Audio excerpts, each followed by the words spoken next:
नितिन जी, आपने 50 लाख करोड़ के प्रोजेक्ट्स किए, कॉन्ट्रैक्ट्स दिए, कहीं किसी ने कोई उंगली नहीं उठाई। आपके काम की सब तारीफ करते हैं, विरोधी दल भी आपके काम की तारीफ करते हैं, लेकिन तो भी आप कह देते हैं कि भाई मुझे राजनीति छोड़ देनी चाहिए। फिर लोग कहते हैं ऐसा लग रहा है ये कमंडल लेके हिमालय पे चले जाएंगे, ये इसीलिए कैलाश पर्वत तक रोड बनवा रहे हैं। मैंने कहीं नहीं कहा मैं राजनीति छोड़ूंगा। मेरे ध्यान में आया है जो बात मैं आपकी क्षमा मांगकर बताऊंगा। आप तो बहुत अच्छे पत्रकार हैं, पर कुछ पत्रकार ऐसे बने हैं कि उनको कोई ना कोई ऐसा कुछ तो भी करके एक धूम मचा देने की बड़ी आदत है। तो एक पत्रकार क्या करता है, एक बार गलत इंटरप्रिटेशन करके अपने वेबसाइट पे एक न्यूज़ डालता है कि गडकरी ने कहा मैं राजनीति से निवृत्त हो जाऊंगा, और फिर तुरंत उसको बोलकर निकालने में 3-4 घंटे में आप जैसे बड़े लोग उसका आधार लेके अपना कार्यक्रम करके रात को तुरंत चर्चा, गडकरी ने क्या कहा, ऐसा कहा क्या, मैंने कहा ही नहीं तो क्या कहा। और इसलिए बहुत बार ये जैसे राजनीति में क्रेडिबिलिटी मेंटेन करनी चाहिए, गुडविल, क्रेडिबिलिटी और honesty is the biggest capital of 21st century. वैसे मगर मैंने बोला तो रिकॉर्डिंग है सब, जो मैंने बोला नहीं वो मेरे नाम पर चिपकाना, फिर चिपकाना के बाद 4 घंटे के बाद निकाल लेना, और फिर दूसरे लोगों ने उसके ऊपर दिन भर दिखाना, और फिर रात को तुरंत सबको बुलाकर गडकरी ने क्या कहा। ये क्या है लेकिन जो राजनीति में आपके मित्र हैं वो भी इसका इस्तेमाल करते हैं। संजय सिंह आम आदमी पार्टी के नेता हैं, उन्होंने एक वीडियो पोस्ट किया, उसमें गडकरी जी ने कहा मेरा मंत्री पद गया तो मुझे कोई फर्क नहीं पड़ेगा। इंप्रेशन दिया कि जैसे कुछ गड़बड़ हो रही है, मंत्री जी छोड़ना चाहते हैं। मैं कन्विक्शन ओरिएंटेड पॉलिटिशियन हूँ, मैं प्रोफेशनल पॉलिटिशियन नहीं हूँ। इमरजेंसी के खिलाफ जयप्रकाश जी के आंदोलन के ऊपर मैं राजनीति में आया हूँ, और राजनीति मेरा पेशा नहीं है, ये मेरा मिशन है। और राजनीति से सामाजिक आर्थिक परिवर्तन करना ये उद्दिष्ट है। ये बाकी लोग, देखो मैं आपको एक बात, हत्ती गए बाजार कुत्ते भूखे हजार। मैं किसी की चिंता नहीं करता। मैं जो मेरे मन में होता है वो बात मैं कहता हूँ, और कभी मैंने अगर जो बात मैंने कही एक आधे बार गलत कही होगी तो मैं पब्लिकली कहता हूँ कि मेरे से गलती होगी। जैसे आपने मुझे कहा एक्सीडेंट के बारे में, मैंने खुद होकर कहा कि 8 साल काम करने के बाद भी मुझे यश नहीं मिला, इसमें मैं फेल हुआ हूँ, और मुझे दुख नहीं। एक आधी बात नहीं हुई तो नम्रतापूर्वक बताना, पर मैं जो नहीं बोला हूँ, जो अब कुछ लोग क्या है मैं आपको बताता हूँ, उनको कहीं पे नज़र और कहीं पे निशाना करना है, उनकी हिम्मत नहीं है निशाना लगाने की, डरते हैं, तो मेरे नाम के ऊपर वो निशाना लगाने की कोशिश करते। ये जो बाकी है मैं इनके नाम भी नहीं लेता, ये जानबूझकर इस प्रकार की बातें करते। जब कन्विंस नहीं किया जाता तो कंफ्यूज। आपकी बात बिल्कुल सही है। जैसे आपने कहा कि आपके बहाने निशाना लगा, जब बीजेपी ने पार्लियामेंट्री बोर्ड से आपको ड्रॉप किया तो एनसीपी की तरफ से बयान आया, उन्होंने कहा कि नितिन गडकरी के बढ़ते कद से परेशान होकर उन्हें हटा दिया गया। मैं भारतीय जनता पार्टी में अक्सर कहता था, आज मंत्री हूँ, शायद कल नहीं हूँगा, फिर इसके ऊपर नई न्यूज़ बन जाएगी नहीं तो। मैं बड़ा नेता हूँ, कल नहीं रहूँगा। ये हर जो जन्म होता है उसका मृत्यु होता है, मैं कोई अमरत्व लेके नहीं आया हूँ। पर मेरा सबसे बड़ा क्वालिफिकेशन कोई है तो मैं भारतीय जनता पार्टी का कार्यकर्ता हूँ और राष्ट्रीय स्वयंसेवक संघ का स्वयंसेवक हूँ। ये मेरे परमानेंट ही। और इस देश में गांव, गरीब, मजदूर और किसान, इसके लिए जीवन भर अपना मैं कोई साधु सन्यासी नहीं हूँ। मैं अपना परिवार, अपना घर, सब कुछ देखने के बाद फिर समाज का और देश का काम करता हूँ। और मुझे बहुत खुशी है। मुझे अभी एक ने पूछा कि आपके जीवन में कौन सा अच्छा काम हुआ, तो उसको लगा कि ये हाईवे, वो टनल। मैं 2 लाख करोड़ की तो टनल बना रहा हूँ। मैं शिपिंग में गंगा जलमार्ग बनाया।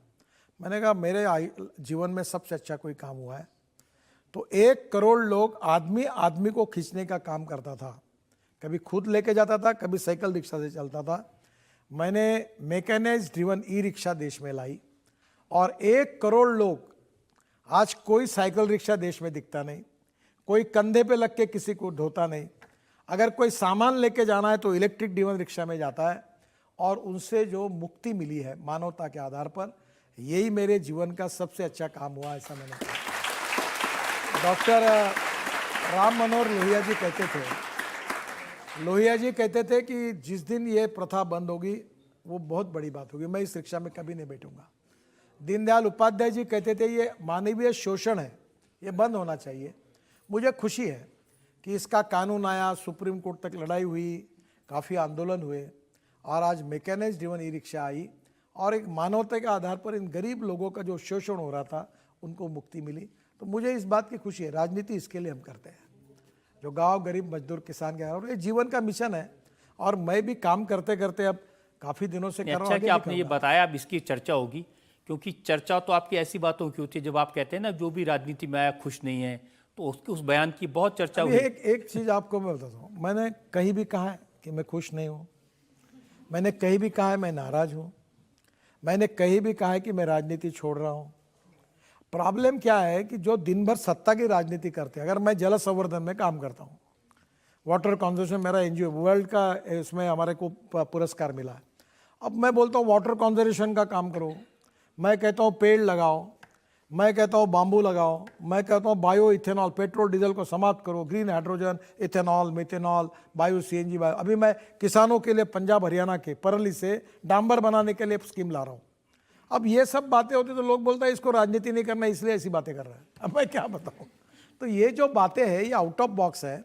लोगों को लगता है राजनीतिक नेता ने क्या अपने विरोधों को रोज गाली दे रहा है, इसके ऊपर टीका टिप्पणी कर रहा है। तो दूसरे की पूछने के लफड़े में मत पड़ो, अपनी बड़ी करो, अपना काम करो, जनता की सेवा करो और जनता का विश्वास संपादन करो। जात पंथ धर्म भाषा सेक्स और पार्टी के ऊपर उठकर देश के लिए काम करो, यही हमको सिखा है, वही काम कर रहे हैं। आपकी जो बेबाकी है ना, इसकी वजह से चर्चा होती है। अब कोई कॉन्ट्रैक्टर ठीक काम नहीं करेगा, आप उसको कहेंगे तुझे बुलडोजर के नीचे दे दूंगा। इतना भी नहीं, बहुत कुछ कहता हूँ और सब आपको बोल भी नहीं सकता और सब आप रिकॉर्ड भी नहीं कर सकते। पर मैं बड़े बड़े लोग देश के जिनके नाम सुनकर हैरान हो गए, मेरे से गालियां खा के गए। इसका कारण मैं रोड के कामों में कोई गड़बड़ी पसंद नहीं करता और मैं वैसे बहुत अपने इंजीनियर्स को प्रोटेक्ट करता हूँ, पर मुझे क्वालिटी खराब होने के बाद तो मेरा गुस्सा होता है। और ये बात जरूर है कि एक बड़े अधिकारी को मैंने कहा था कि 3 बार मीटिंग में आया हूँ, ये कोई एंटरटेनमेंट प्रोग्राम है क्या मेरे यहाँ? ये इतना क्लियर करके अगले बार आना है तो ठीक है, नहीं तो 5वें मंजिले पे बैठता हूँ, अगले बार जीने से नहीं जाओगे। तो इसके पीछे मेरी भावना यही थी कि काम होना चाहिए। आपने योगी आदित्यनाथ को भी बधाई दी उनके बुलडोजर के लिए। आपने कहा बड़ा अच्छा काम कर रहे हैं ये जो राक्षसी प्रवृत्ति के लोग हैं उनका। देखिए, हमारे ग्रंथों में कहा है कि जो सज्जन है, दुर्बल है, अनाथ है, विशेष रूप से हमारी माँ बहनें हैं, गरीब है, शोषित है, पीड़ित है, इनकी हमने सुरक्षा करनी चाहिए। ये ठीक नहीं कोई भी उठता किसी को मार देता, गुंडागर्दी करता, ब्लैक मार्केट करता, जमीन पे कब्जा करता है, ये अच्छी बात नहीं। ये कानून का राज्य है और इसलिए मैंने उस दिन कहा था कि भगवत गीता में भी कहा है कि ऐसा जब द्रौपदी के ऊपर अन्याय हुआ, महाभारत का इतिहास हमारे सामने है, तब भगवान ने कहा है कि जब जब पाप बढ़ता है, अन्याय बढ़ता है, अत्याचार बढ़ते हैं, तब तब मैं अवतार लेता हूँ। परित्राणाय साधूनाम विनाशाय च दुष्कृताम। कानून और व्यवस्था मजबूत होनी चाहिए, चाहे व्यक्ति कितना भी बड़ा हो, वो कानून से बड़ा नहीं है।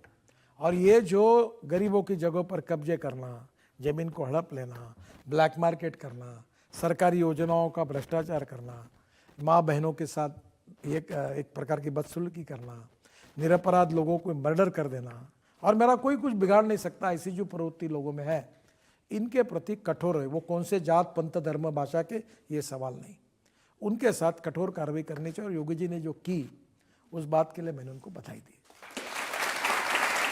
जनता से और जो सवाल है?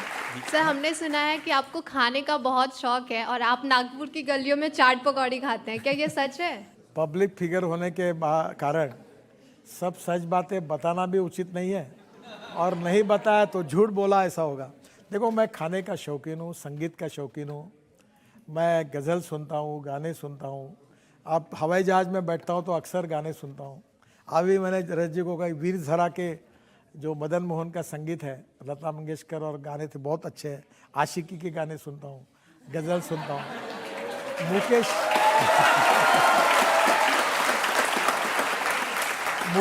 मुकेश मेरे बहुत पसंद है, उनके गाने लगातार सुनते रहता हूँ। और गुलाम अली पसंद है, उनकी गज़ल सुनते रहता हूँ। देखो, मैं खाता पीता हूँ, संगीत सुनता हूँ, आनंद से रहता हूँ।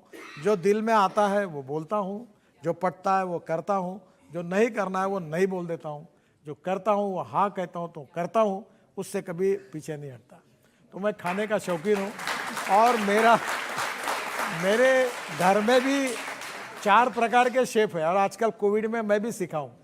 और दूसरी बात, मुझे खाना फुटपाथ पर का अच्छा लगता है, पर प्रॉब्लम है कि मैं Z+ में हूँ, मेरे साथ 60-70 पुलिस वाले चलते हैं, तो फिर सर दिल्ली का भी स्ट्रीट फूड दिल्ली का स्ट्रीट फूड अच्छा नहीं है। जो स्ट्रीट फूड अच्छा है वो मुंबई का ही है।